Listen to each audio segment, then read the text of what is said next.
Hello guys, welcome back to the channel. This side Vidit Kaushik and I'm working as an intern in Lexis and Company. Today we are going to discuss that what are the rights of the daughters in co-partitionary property or the inherent property of their parents or grandparents. So basically it involves the Hindu Succession Amendment Act 2005.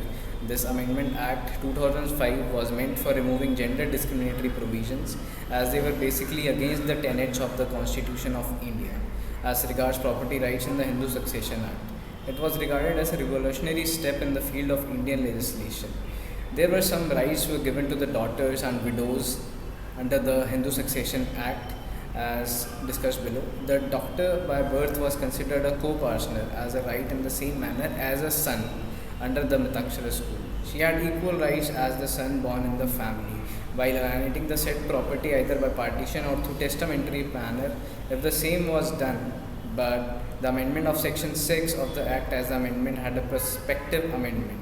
Even in notional partition, the daughter gets equal share as the son. However, the share of the predeceased son or predeceased daughter gets allotted to the surviving child in such cases. And on the other hand, the share of predeceased child of a predeceased son or a predeceased daughter gets allotted to the child of such predeceased child of the predeceased son or a daughter. After the enactment of the Amendment Act 2005, there shall be no obligation on the son, grandson, or great grandson to recover any debt due to from his father, grandfather, or great grandfather. Before the enactment of the amendment, once a daughter got married, she concluded being a part of her father's HUF.